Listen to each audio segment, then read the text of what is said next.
Springboro Schools are getting ready for the start of a very different year. Hi, I'm Maureen Russell Hodson, and this is Springboro Here and There. We are here at Springboro Junior High, along with Scott Marshall, who is the communications coordinator for the schools. Hey, Scott. Thank you for having me. Yeah, so when I say it's a different year, I mean from soup to nuts. This has really changed the way we look at school. Oh, absolutely. I've never seen anything like this. It's very consuming for everybody on staff, and parents and students as well. I mean, this is all in. And it's really, I know we have two options here for Springboro students, but really this is a family decision about which way students are going to take classes. Yeah, absolutely. I mean, there are a lot of different dynamics in play for choosing this, and this is something that nobody's ever had to do before. School has always been there. It's always been able to be, counted on, and now you kind of have to make a choice, and that choice involves, safety, security. It involves, working parents, time at home, the age of your kid. Can they be at home? Are they independent enough to work? A lot of factors go into play, and so you've got to get creative. You've got to work with your staff. You've got to work with your community to come up with some really good options that enough people can choose from to make it work for them.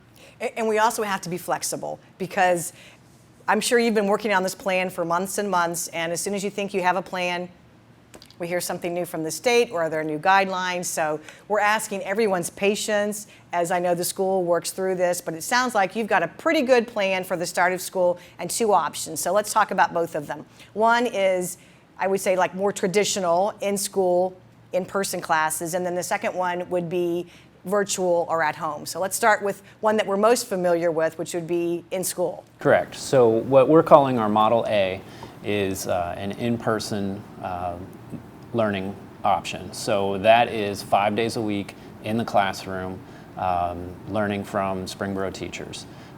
Very traditional, like you had said, in the sense, but a lot of different safety measures are now in place. We're going to try and space out the desks as best as we can. We've been pretty transparent that not every desk is going to be 6 feet apart. Most desks will not be 6 feet apart. But what we're trying to do is we know in-person learning is a huge priority for a lot of people in this district, and we want to be able to provide that while also, being cautious of the safety measures that need to be in place. So you'll have distancing. Students and staff will be wearing masks. There are cleaning schedules as far as the classrooms, the hallways, the bathrooms, the lunchrooms, those kind of things that are all in place to where we can get students in, staff in, people can learn, they can kind of get back to somewhat of the routine that they're used to while being respectful of people's health. And we should say school is starting here just in a couple of weeks. Yes. But a different way to start school. Right, absolutely. So as part of our Model A, we made some tweaks to the schedule that have to do with Model B, which we'll get into. But for our Model A in person, we have shortened the day for that. So traditionally, well, I would think that's a plus right there to get. Well, right, absolutely. So what we've done is we have allowed each class period to shave about 7 to 9 minutes off of each class. And what that will do, there's typically around 7 periods a day. So that gives you about an hour at the end of the day, where now the students get all of their classes, they get all of their instruction, but then they're out about an hour early in order for staff, teachers to have enough time to prep for the online virtual portion of it, whether that's going to be a recorded lesson, checking in with students, those kind of things. It's an extra prep for them to just help kind of ease in the at-home virtual portion of that. And we felt that was something important to be able to offer. So that in-person schedule will mirror what our typical early release schedule is. It'll follow the same pattern. Okay, so students will be somewhat familiar with the schedule as they go through the day. Correct. Okay, let's talk about the second option, which again is at home and virtual. Yes, so we refer to that as our Model B option. Parents were given the opportunity to sign up and select this model. based on that. That was one that changed quite a bit over the course of a month. Just different guidelines and parameters from the state, working with our teachers and staff to find the right way to do it. So we definitely appreciate parents and the community's flexibility and understanding there. But the way that that looks is it's a little bit different for K through 5 students than it will be for 6 through 12. So in K through 5, students are going to have, they'll be in Google Classroom, so working from home with their teachers, and a dedicated teacher for a certain grade level will be assigned to a dedicated group of students from that grade level, and will work with them through Google Classroom. They may have some live instruction over Google Classroom or Google Meet, recorded lessons, assignments to be posted, and kind of routine check-ins throughout the day for those students to go over their work, get help as they need, and kind of go on from there. So it's important to note for our in-person model that the shortened schedule only applies to grades 6 through 12. K through 5 remains on the same schedule throughout the day.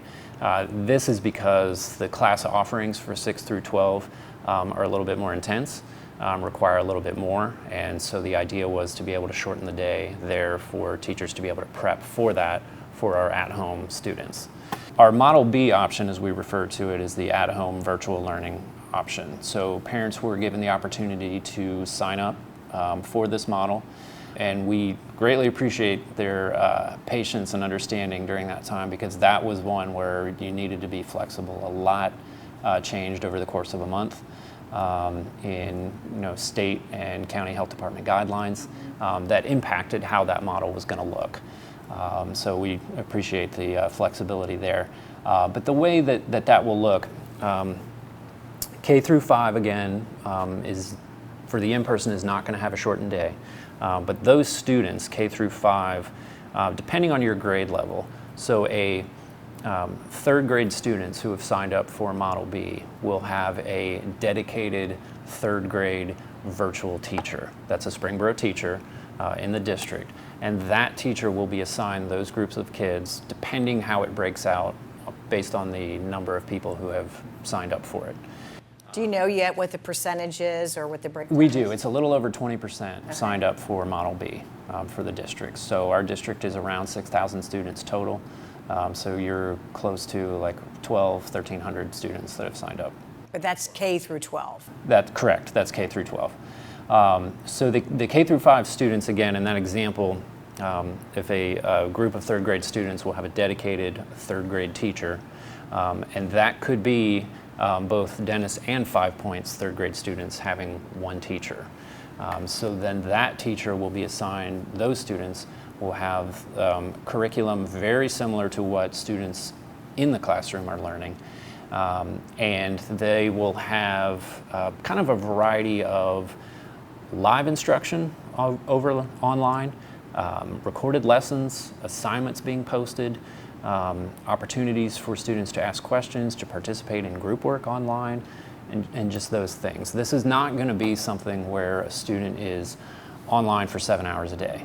And it's not going to be something that we had to do in the spring, which was, here's some assignments, get back to us. This is all new and improved, obviously. Right, absolutely. You're kind of looking at something in the middle where it's going to be, a handful of hours of live instruction, recorded lessons, Q&A, group work online, but then also the ability to work on this outside of that routine, and understanding that parents work and they may not be able to be there with their child during the day. So that's the idea behind the recorded lessons. So that offers a lot of flexibility then for the families once you're deciding what to do. Are the teachers who are teaching in person also going to be teaching virtually, or are they different teachers, or is it a mix? So the teachers who are teaching virtually are our normal staff, teachers who are here. They will be, it could depend on the teacher. So they could be teaching virtually, they could be in the classroom. So some may be pulling double duty then, teaching both. Correct, that could happen, yes. So the at-home virtual for our 6 through 12 it's going to look a little different. You're still going to have Google Meet and Google Classroom.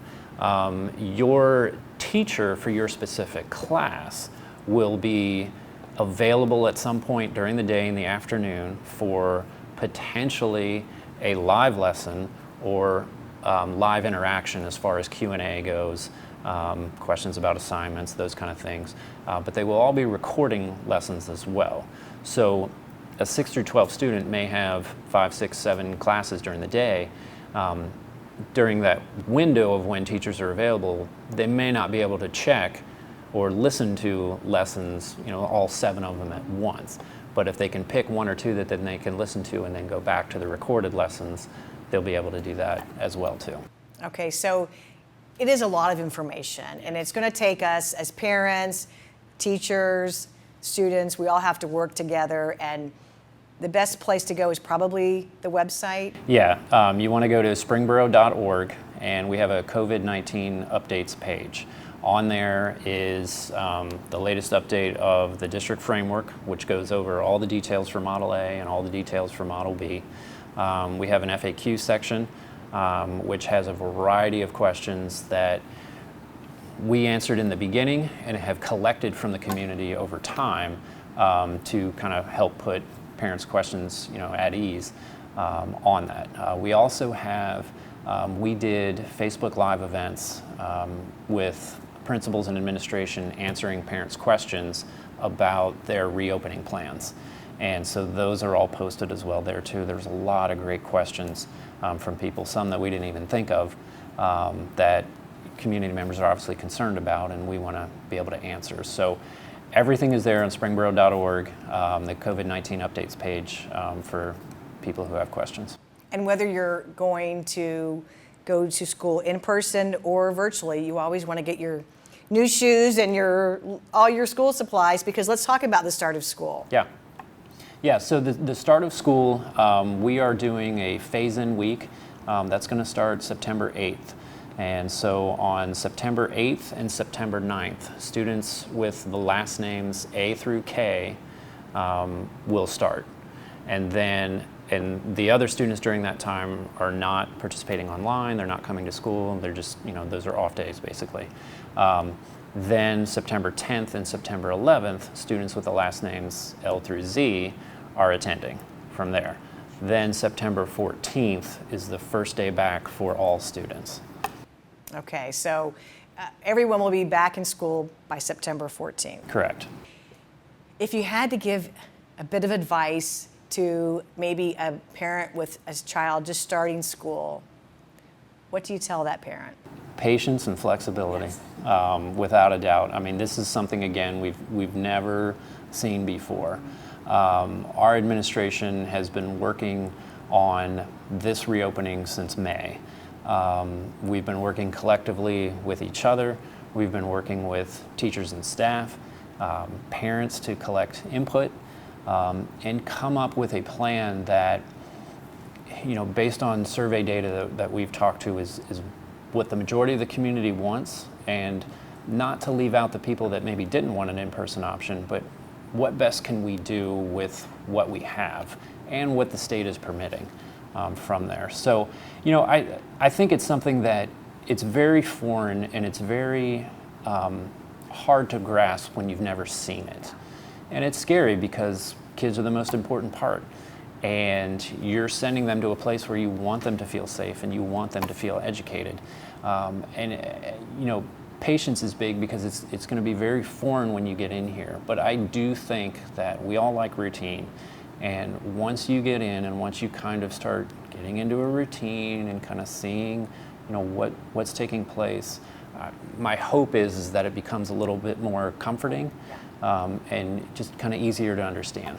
And I'm sure the plan will get tweaked along the way as you find changes or needs for different flexibility. Absolutely, and we've kind of said that all along, that the options that we have in place are good today, but depending on what the state or the county health department decides, we may have to go in a different direction. And if the state says so, then our hands are tied on that. but it is school and it's a learning environment for parents, for students, for faculty, for staff, for everyone. We're going to get through it, and we're going to get through it together, and it will be successful. Oh, absolutely, because I mean we have a great group of staff. We've got a great community that is very supportive, very involved, and yeah, we've got the right tools in place to make it work, and it'll be good. And we would love to bring apples for the teachers, but we probably can't. Probably not, yes. But kudos to the teachers, not only of Springboro, but throughout our whole world, because they are really being tested.